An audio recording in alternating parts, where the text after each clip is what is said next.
We got a very special guest in the building today at Mount Envy, my man Mass. What's poppin'? What's happening, bro? What's going on with you, Good dog? to see you, my man. How What's you up? doing? Living well, man. I'm healthy, man. You know, I'm living. I'm loving life. I'm blessed. That's what I I'm like to good. hear, bro. Real quick, just walk us through your name, your age, and where you from. Name is Male Kamara, aka Mass. You know what I'm saying? From repping it, DC metro area. PG Moco, what up? Repping West Africa. LIB, what up? You know what I'm Yes, saying? sir. Repping the islands, all that. What up? UK, what up? What's pop? What you got in your cup right now? I got some of this Tullamore, man. Tullamore Dew, that Irish whiskey. You know what I'm saying? I've had it before. It's probably toast to that, man. There you go, bro. So a little shout out to Drink Champs. Yes, sir. Dope. All right. Well, how long you been making music for? Man, I started writing music when I was like 12. 12? Damn. years old. Yeah. Walk me through a little bit about kind of just how you got started and what the early days were like. Early days. So I mean, growing up, for one, DC, the whole DC area is a very musical town. There's a lot of talent, you know what I mean? So I grew up on a lot of soul, a lot of Motown music, a lot of Afro music, you know, older 80s Afro. Like not, you know, at that time it wasn't any new Afro, you know, the 90s Afro, you had South African music and a lot of culture music from West Africa as well. That's like what your parents were playing for you, or Yeah, like they older were. Like you know, siblings, or what? when you grow up, when you born and raised first generation, you know, you get a bit of everything. You know what I'm saying? You get everything from the Western world industry to cultural music of that time. So, you know what I'm saying? 70s, 80s, you get the Jamaican music of Bob Marley and the Wailers. Okay, absolutely. You get the Motown sounds of, you know, Marvin Gaye, and then you get all the Isleys, and then, you know, you get all the disco music of the 70s, and you get all this dance music.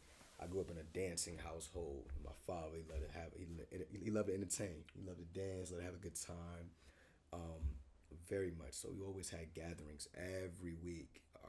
Our home was like one of the hubs of the community. You know what I mean? So you get uncles, aunts, churches, friends, this, that, people from out of town were always coming through. Your crib was a spot, huh? My crib was a spot. My parents were the hosts with the most.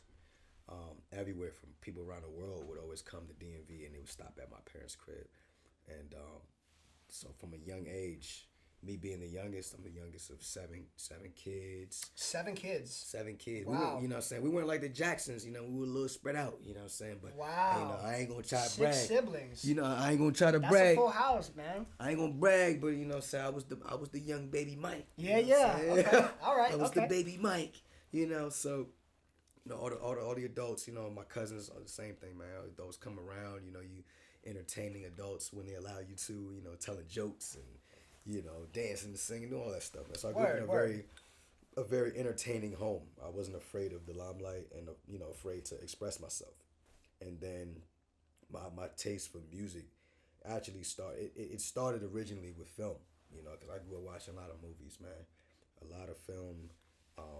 When I got to a certain age, when I was reading a lot before I was 10 years old, you know, I always took pride in being able to pronounce some of the hardest words and learn my literature as a young kid. I was the best with writing and reading as a kid growing up. So okay, going back to the film thing for a second, what were like a couple of like either shows or movies that like from a young age kind of set the tone in terms of like, wow, this music is resonating with me and like, you know, I'm feeling it?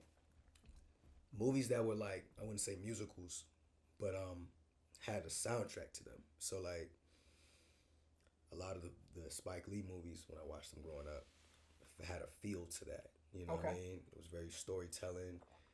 She's Gotta Have It. You know what I'm saying? Do the Right Thing. For sure. For sure. The house party movies of the 90s. You know, just seeing people dancing and having fun.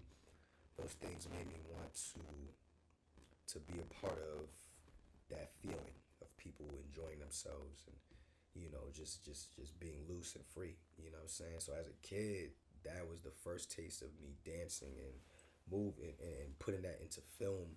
You know, obviously you got musicals and stuff like that, and you know, all the old, The Wiz and The Wizard of Oz, all these movies are the classics and stuff, right? But like those black culture films from the 90s and the late 80s were like like some of the movies that my siblings were putting me on when I was like barely 5 years old. You know what I'm saying? For sure. So I was influenced, radio, all that. Definitely. So you grew up kind of like your house was a house in the community where people would come and dance, different styles of music were being played. You grew up watching films that kind of inspired the different sounds. When would you say hip-hop kind of came into the play? Man. And like really took a spotlight, you know, in terms of like being one of the things that you really resonated with most and listened to most? I would say hip-hop was always something that I gravitated to on my own time, even as a kid.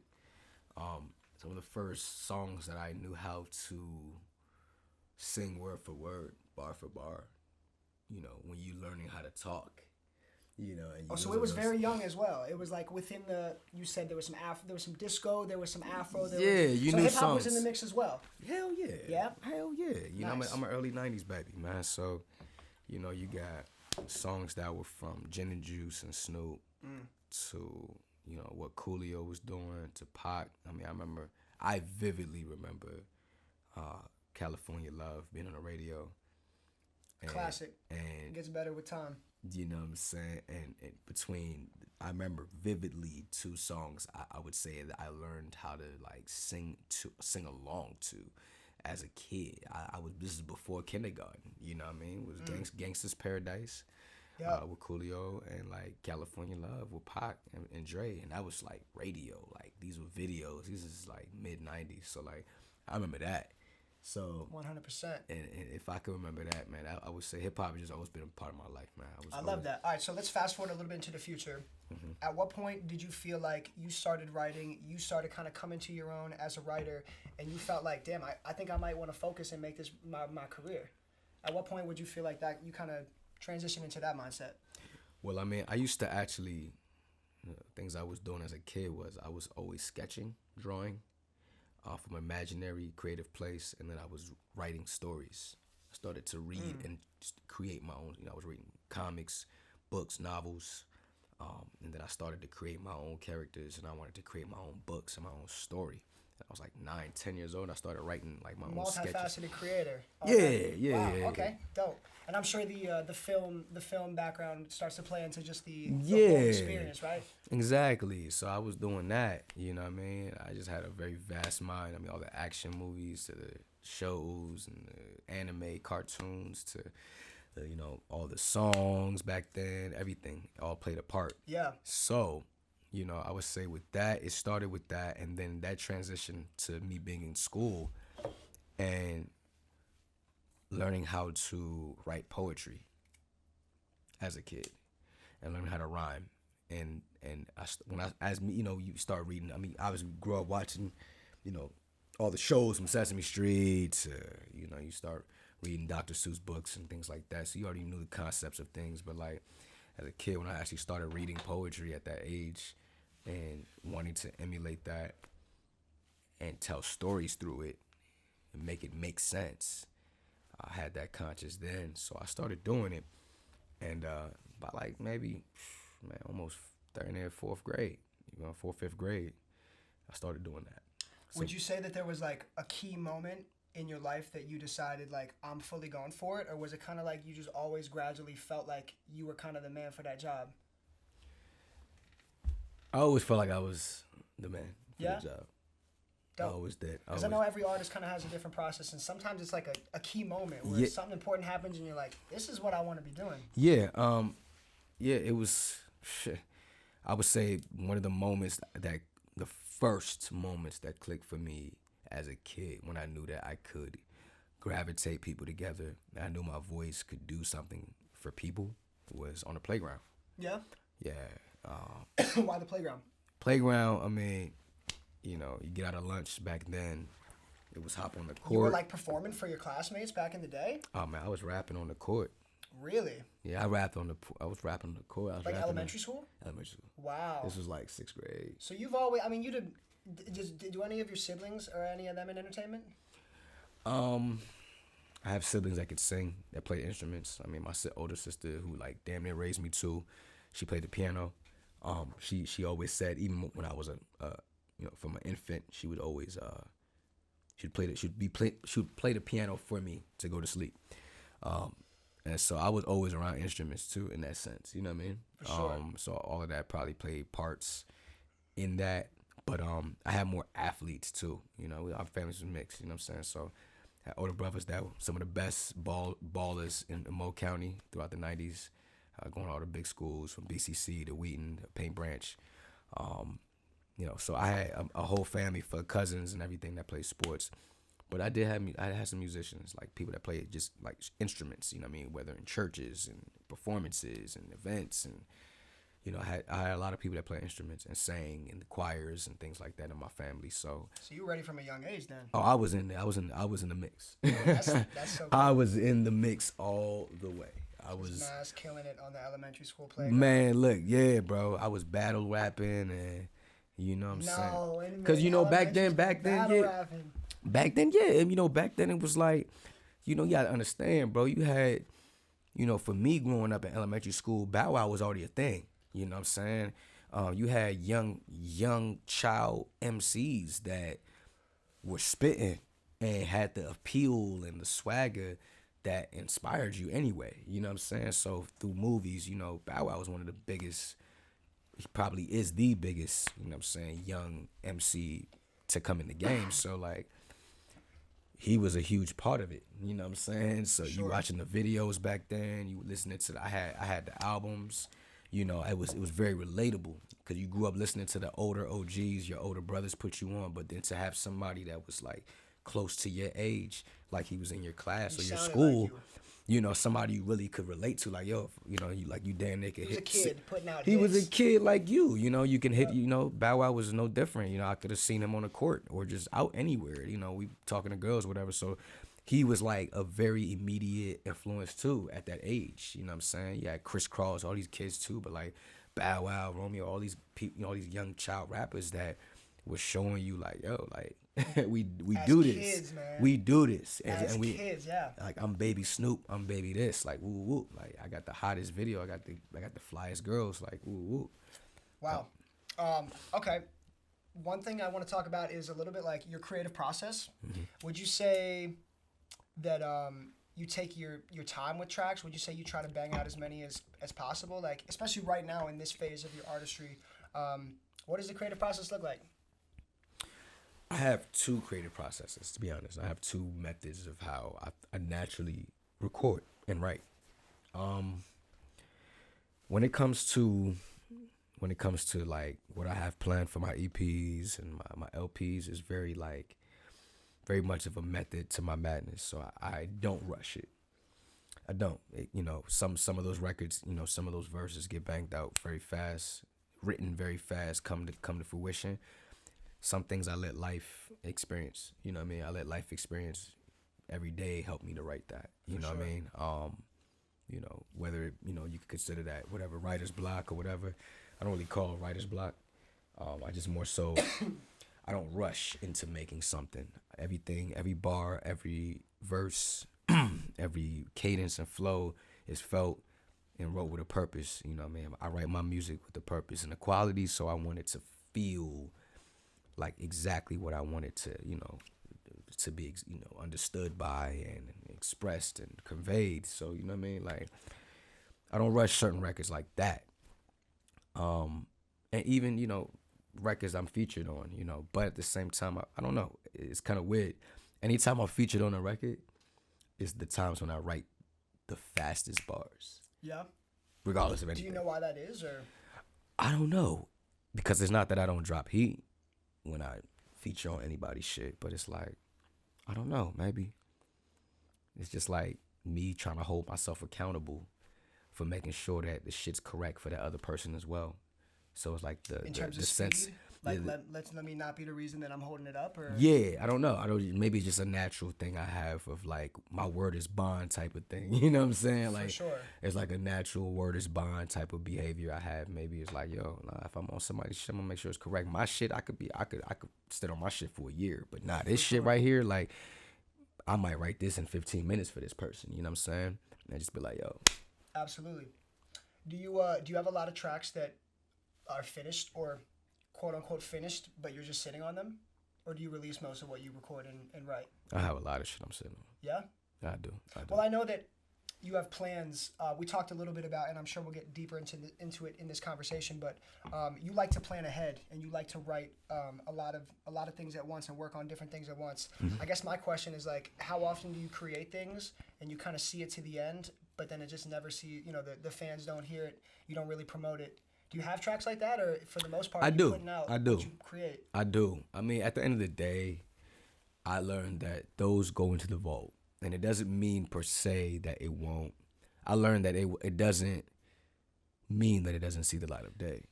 What I've learned is that, I look at music as a puzzle. It's like an endless puzzle piece. It creates its grand design overall, over time. But in the moments, it's like a puzzle piece, and at the same time, it's like a chessboard. You got to know what pieces to put first, and what will benefit you now will benefit you later, and all these things. So, there's been records I've made that I felt I wanted to use on a certain project, and it ended up, being falling in love with on a whole different project. Like it was, I didn't even know that it was meant for something else. You didn't know the plans for it necessarily.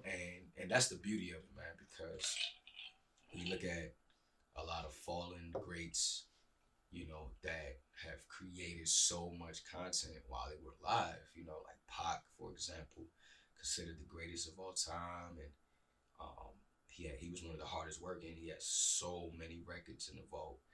And records he probably, if he were alive, to tell you that he intended to use for or whatever. But it was like the way that it was able to be put together by the people that knew him personally, worked with him, that could really be like, nah, like Pac he would stamp that, you know what I mean? For sure. Like they just knew his creativity to that extent, where like, yo, we know we're doing him, some type of pride in what we're doing. So that's where it lives. Like music is endless, bro. Like it's everlasting. If you truly feel like you're making something classic, even if it's not something released right then and there, like you'll never know where it's gonna end up and how it's gonna impact people.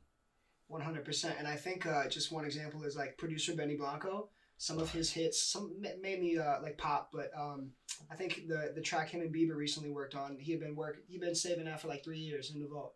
So it just goes to show like, it'll come to light if it's meant to come to light. Facts. How many tracks, and be honest with me, no bullshit numbers. How many tracks would you say are in the vault right now that are, decent enough tracks that it's like, it's more than just a draft?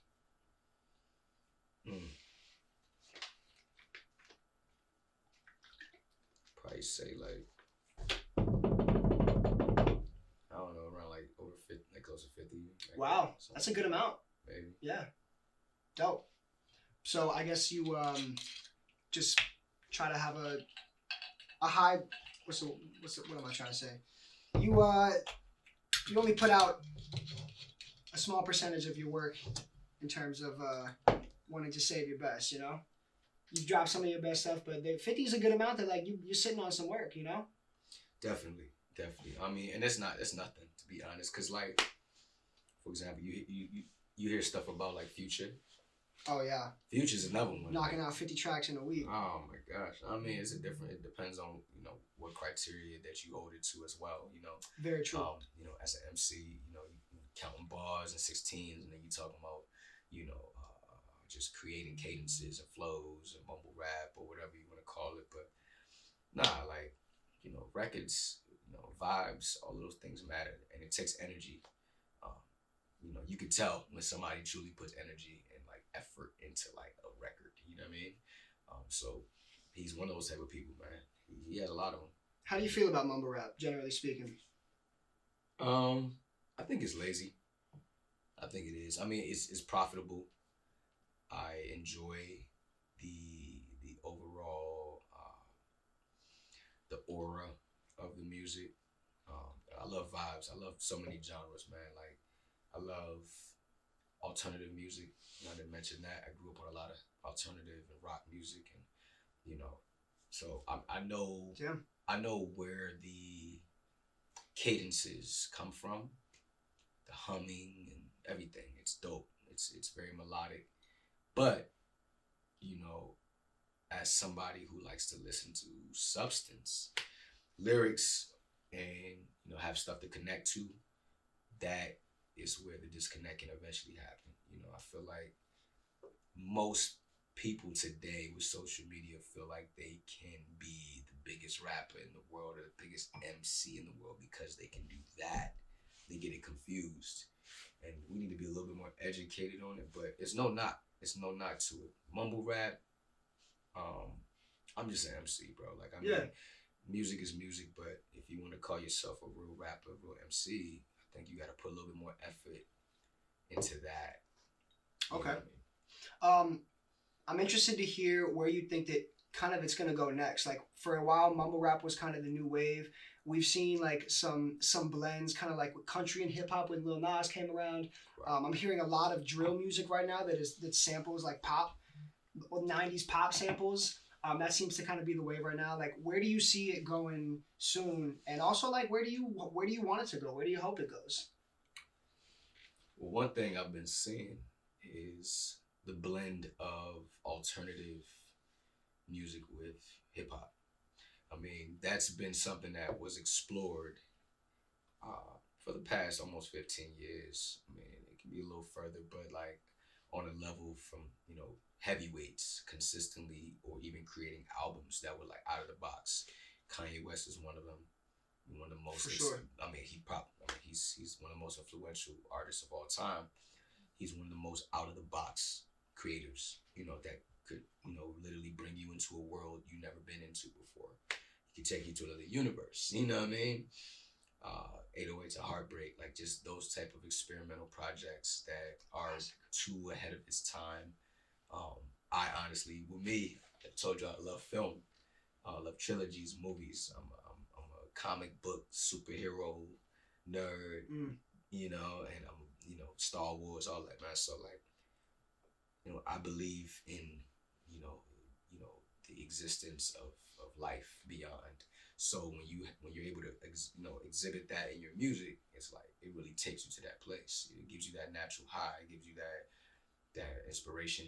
You know what I mean? For sure. Almost like a visual high, or it gives you that visual. I love visual music production, even without vocal.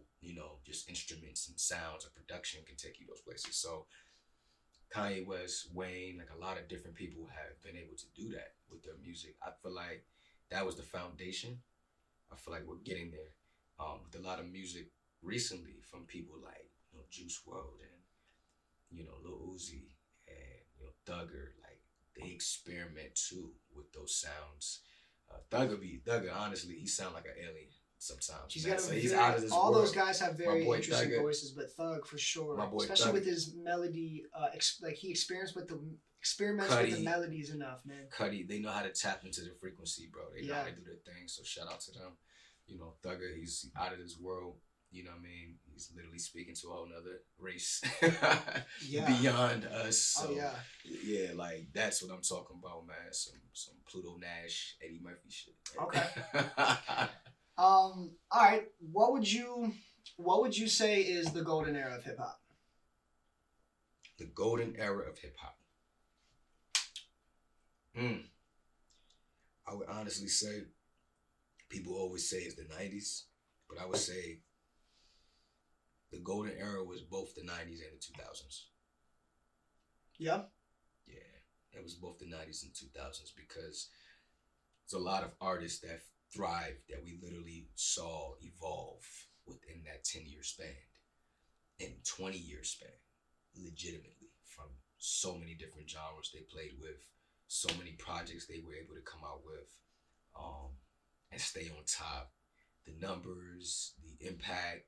I mean, come on, dude. You had Jay-Z that came out, Hov was older, slightly older in age than Pac and Biggie and them. So, and he was under the radar, you know what I mean?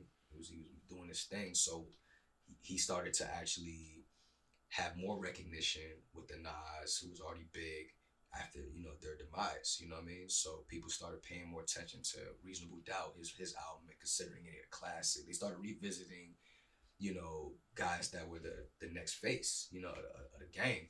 So you had him being able to blossom throughout the late 90s, DMX, all these guys. And then you saw them just transition to so many other things than just like just being an MC. You know what I'm saying? You saw people become, bosses as far as partnering with businesses and companies and promoting. I mean, Jay-Z started having Cristal in his videos with Dame Dash, and Rockefeller became a dynasty. Everything they touched, or even with Jay-Z literally would spit a bar, anything, and name a brand in his rhyme. And that brand stocks will go up every time. You know what I'm saying? So we started the Hove effect. We literally would we were becoming the market, you know what I mean? And then so many classic albums, like you look at Jay's career from Reasonable Doubt to like Blueprint 3 and like all these albums by the time of 2010, it's like this dude announced his retirement within that time. You know what I'm saying? He dropped the Black Album, like he came back, like movies, soundtrack is like, so you saw hip hop become a business and evolve like to what it is today.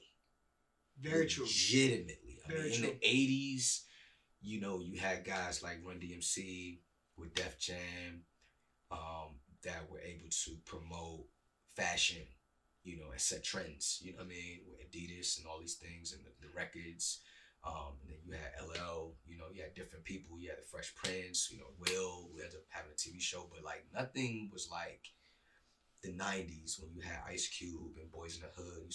You had Pac and Juice, and you had all these movies from the 90s that set the trend, you know what I'm saying, for the 2000s, where you saw real mogul, because there weren't moguls, you didn't really see true moguls of hip hop until the 2000s, like true moguls. Yeah. You had guys that, like Simmons running with Def Jam. He had like higher ups and labels that you could look at as moguls, or like only rappers back then, maybe like a Eazy-E. You start looking at moguls like Diddy or Suge or whoever, but like Master P. But it wasn't like an abundance of them. You saw the artists become the mogul. Absolutely. To see the artist become the mogul was something completely different, and run labels and like Rockefeller. You saw G-Unit. You saw, you know what I'm saying? You saw Cash Money turn into what it did. You saw like Grand Hustle. You see everything. You saw the South, the money the South made. Because in the 90s, the South wasn't what it is today. We call the South right now the biggest city in hip hop, but that started in the 2000s. Legitimately. You know what I'm saying? Like, when that Source Awards happened, when Suge when them was on stage and talking shit to Diddy and them, like, Outkast and them were like one of the biggest faces of the South.